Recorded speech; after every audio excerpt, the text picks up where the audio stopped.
Merry Christmas, everybody. Welcome back to another video on Genshin Impact. Today, I really wanted to just discuss the testing ground, the new event part of the launch of the Chalk Prince and the Dragon. So this is the second part, or Act 2, that has now unlocked. So if you go here, you're going to see this is now going to be unlocked. To be able to start this, you just go into your missions. I want to say that's what you call them, these little quest things right here. You'll see one to talk to Albedo. It'll take you to a couple places. You guys will exchange some conversation and then talk about how this is relevant to the game. I don't really pay too much attention to it, honestly. I know it's a good story, but I just haven't. Yeah, so then from there, you're going to basically have these testing grounds. You're going to do them, and it's basically going to, you're going to basically fight some enemies. You're going to have, it's basically like a ley line, essentially. And you're basically going to kill these guys, 9 of them. Now, the whole goal of this is you just don't want them to take down these pillars, which shouldn't be too difficult. I've really only struggled with these little mage dudes. These guys, like, especially if they're the wind ones, because they can throw out their little things, so definitely prioritize them if you got a wind one on your hands. Wait, where'd he go? Oh, I already killed him.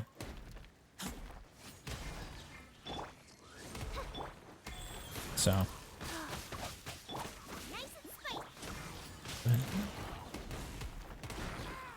Honestly, though, it's really not too difficult at all. Just gonna... I don't know why I like to hoard my burst abilities. I just see them and I'm like, I just want to keep that for a rainy day. Like, you're gonna get it back in like 5 seconds, more. Chill. Boom. So you're gonna get this thing in the middle, you're gonna open it, you're gonna get 150 of these. It's like currency. You can go in here, go to the event shop, and this is going to be the first shop unlockables.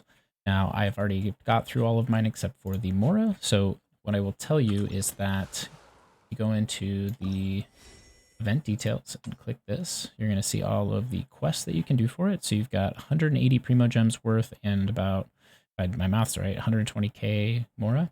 And to be able to do most of this, honestly, it's actually really simple. It's just do 16 of these and you'll pretty much unlock all of these by just doing it naturally. Now, the one thing I'll say is that where my shop is currently, this is exactly what it looks like after I've done exactly 16. So you just watch me do my 17th, which will allow me to get like 8 more of these. So basically you would need to probably do anywhere between like 18 and 20. I don't know. I think it's probably actually 19 of these will probably let you cap out this little store section. And you're going to get, 6 of these blue upgrade materials for your weapons. You're going to get, 20 Heroes Wit and I think 50 Mystic Enhancement Ores, which is actually quite a bit for basically being free, not using any resin whatsoever, and being able to just rotate through these, kind of give you something to do. I do wish that the enemies did have drops because it would make this worthwhile even outside of the event, just to kind of go through and have respawnable enemies in a rotation. Super nice. There's not like a cutoff point either, so when you get through this, you're basically, it'll change around on the map, and I think it goes in the same cycle because it starts here, goes over here, kind of comes around this mountain. There's like 3 spots here, and then it jumps back over here and does it again. So it's like a little section, and that might change daily. Now keep in mind too, this is only going to be for the next 2 days. Don't shoot me, dude. Only going to be for the next 2 days before the next part of this opens up right here in Act 3. So I think this was meant to be a shorter thing.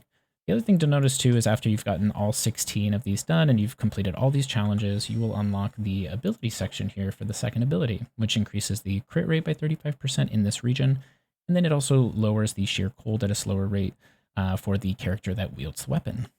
Now, I'm assuming based on the Act 1 finishing it gave us this first passive, and this Act 2 giving us the second passive, that once we do Act 3, it'll give us this third passive. And then I'm wondering if Act 4 will give us anything separate, but we shall see. But I wanted to call that out because I think that's probably an easy thing to miss. And then another key note, and probably why you're all here, is to figure out, how do you, like what is this Festering Dragon Marrow, or like how do you use it? If you already know, that's great. If not, what it does is this is actually a refinement material alternative for the Festering Desire sword compared to getting a duplicate of the weapon. So, let's actually, if I go into Act 2 here, you can go to Weapon Details. If you go to Refine here, click this, you will see the option of either or. This is extremely unique because the only weapon in the game that I believe that this can happen. I'm not sure. I haven't actually done a lot of research on that, so correct me if I'm wrong. But super nice that this weapon was given to us. It's a very strong weapon, especially for it to have regional benefits like it does. But not only that, like an elemental skill damage and elemental skill crit rate, like this could be extremely powerful for a couple different characters that are free to play. Like you have, the main character, and then I'm trying to think of who else. I mean, if you get lucky with some of the, or sorry, Kaya. Kaya is the other free to play character. So that's two characters that this could be useful for as a free to play player. And then if you do end up getting Albedo, this would be a free to play option for him to use. Not a lot of people are excited about Albedo, sadly, but if you have a double Geo team, he's great. So I just wanted to call these things out and kind of help out a little bit by just sharing this with you. I think this is great, especially that you can do an enhanced time 1.5 multiplier. I think that's awesome. I love the fact that they also just this kind of alternative to it, but they've given us the 4-star Claymore as well, the Snow Tomb Starsilver, with a certain subquest that you can do, and then you're also getting the pike within the game for free through the quest, which I still have to get the the tree leveled up to 8. I'm missing like 4 of them, and I don't have the Mondstadt compass. And if anybody could comment down below, let me know, does the Mondstadt compass work in this region for Dragonspire? Because it's technically a part of it. Because if so, that'd be freaking fantastic. Because I'm having trouble finding, like, I think chests, because I've literally traveled the entire map and I don't see any of them floating around anywhere. But the Dragonspire Spear is going to come with this. Just basically, they'll have the same passive ability. There we go. Can't talk. Which, honestly, this is really cool. I think this is really unique, and I think it's going to be really exciting for a lot of people. The fact that they're free, I think that's kind of what's blowing my mind. I will agree with anybody who says that this is a step in the right direction for the game. So I think it's been fantastic so far. I hope they're continuing to make content this way. I am a little worried, though, because I am pretty much completed with this part. I think my exploration is 89% of Dragonspine just within 2 days, but I did play it pretty heavily. I was pretty immersed in this. Right now, I'm actually trying to grind the Peak of Vindagnir to be able to set up my Chang'an for my second team.